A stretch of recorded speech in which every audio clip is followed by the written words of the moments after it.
This is a Fox News alert. The district attorney prosecuting the illegal migrants accused of killing 12-year-old Jocelyn Nungaray making an exclusive announcement earlier right here on Fox and Friends. We'll be filing notice by the state of Texas that we intend to seek the death penalty against Jocelyn's murderers, Pena and Rangel. Both were Venezuelan nationals. They had been captured while committing a crime, coming into this country illegally, and then within days of murdering and raping Jocelyn Nungaray. So we are seeking death because we want the message out there that regardless of who you are, but especially if you are illegally in this country, that you will face the same consequences as anyone else for murdering a child during the course of raping and kidnapping her. That announcement just moments ago here on Fox. Back in June, 12-year-old Jocelyn was found, strangled, and assaulted, as you just heard the DA say, in a shallow creek near Houston, Texas. We covered this story. Days after her body was found, police arrested 2 Venezuelan illegal migrants who are also suspected members of Tren de Aragua gang, as you know, TDG. So both of those suspects are in jail with a $10 million bond for each. They have pleaded not guilty. Remember, they were working at a construction site, remember? Yeah. And they had found a way, I guess, had enough paperwork in order to start working. But this is what they did. This is Texas. This is Texas. You can't get away with stuff like this in these southern states and these red states. The little girl was 12 years old. Think about that. If you're a human being, not just a parent, that means probably 7th grade. 7th grade, and they raped her. And then killed her. So, Lawrence, you're from Texas. Explain, if you will, that area, they've had a lot of Democrat mayors over the last period of time, but it's not a sanctuary city. Explain why. Well, it's illegal to be a sanctuary city in the state of Texas. Not only will you not get funding, but essentially they passed a state law in the state of Texas saying you can't be a sanctuary. So the governor and the legislature did away with that. But it is still a red line. I mean, she is in Houston. All Democrats run Houston, Texas. Very progressive. But she's from the state of Texas. She understands the voters, and they just don't like this. So not only is she going after illegals within, I mean, it wasn't just the criminal elements. She's saying they are not welcome in the city of Houston and going against her party by seeking the death penalty. Remember, the party at large is against the DA capital is a murder. Democrat? Yes, she is a Democrat. Well, and she said, crime knows no party. Crime knows no party. Here's more. We base these decisions on the strength of the evidence and the gruesomeness of this crime. And yes, I've spoken with Alexis Nungaray multiple times, along with her father. Their family is supportive of this move. The Democratic policies of open borders have failed the American public. If the Justice for Jocelyn Act filed by Senator Ted Cruz or any of the policies that President-elect Trump is pushing had been in effect, then it's likely that Jocelyn Nungaray would be alive today. These types of horrific crimes committed by illegal immigrants crossing our border have to stop. The family of Jocelyn is in a position they never dreamed would happen to them. And I think it's unfair for anybody with children to be subject to criminals committing horrific crimes that don't have to happen. If these fellows hadn't been in our country, Jocelyn would be alive. If the Border Patrol had continued to keep them in custody, as Senator Cruz's bill would have required, Jocelyn would be alive. So what really gets at prosecutors and gets to me about this case is that it was preventable. Yeah, she's absolutely right. And Lawrence, you were talking a little bit about how it is illegal in the state of Texas to have a sanctuary city. Glenn Youngkin, there's a great story on foxnews.com right now. Glenn Youngkin, who is the governor of the Commonwealth of Virginia, he is introducing a budget proposal to essentially create a sanctuary city ban in Virginia. Because if you are a sanctuary city in Virginia, essentially it would cut off state funds to the city if you do not cooperate with ICE. That is a sea change from what has been going on down there, but it's also reflective of just ever since Donald Trump was elected and Tom Homan was designated the border czar, there's been a sea change in the United States regarding migrants. A lot of people, they looked at the polls, they realized this was a big issue. People don't like so many people here who are in the country illegally, and many have committed crime, and they're finally doing something about it. Ainsley, this has become just the common sense of the American people right here. You can't have criminals. You can't have people just crossing the border unvetted. We don't know who they are.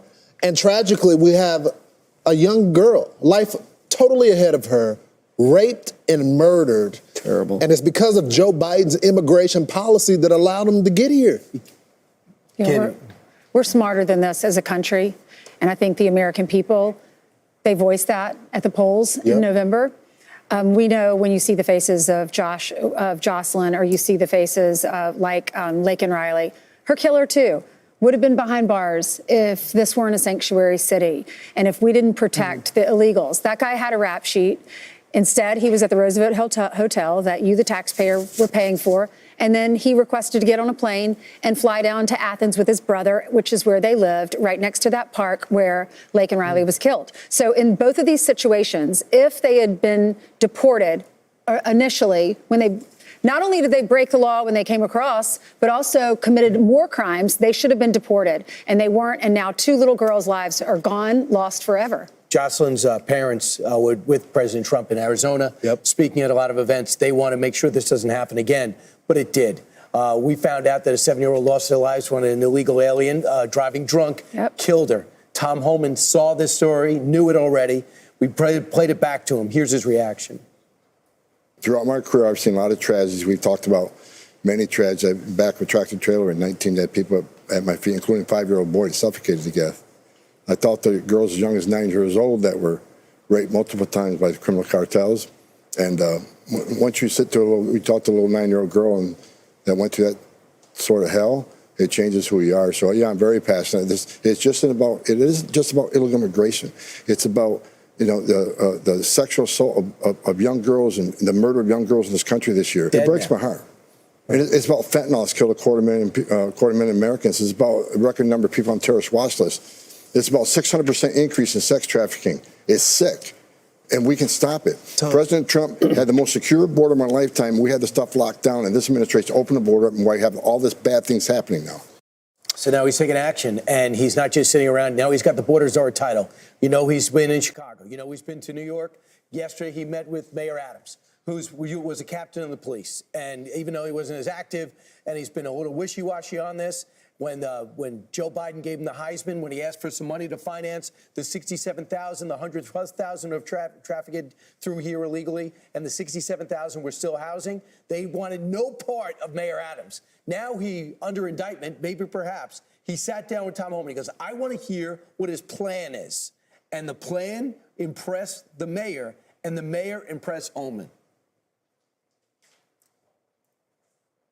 Yesterday, I saw a complete 180. I saw the cop in him, and he has promised to work with us to target violent, criminal, illegal aliens in this city and to help us find over 300,000 missing children that this administration released to unvetted sponsors. I saw Eric Adams, a career cop, and he really cares about public safety of the city, and he wants to do what he can, and he's willing to take the hits from the left to do it because it's the right thing to do. He's putting public safety over politics. I even gave him credit because once he agreed to sit down, I'm not going to give their names yet, but 2 other mayors have reached out until I verify they're going to get to the table with me. Already reached out. So I think this starts a domino effect. If you knowingly conceal or harbor an illegal alien from ICE, that is a felony.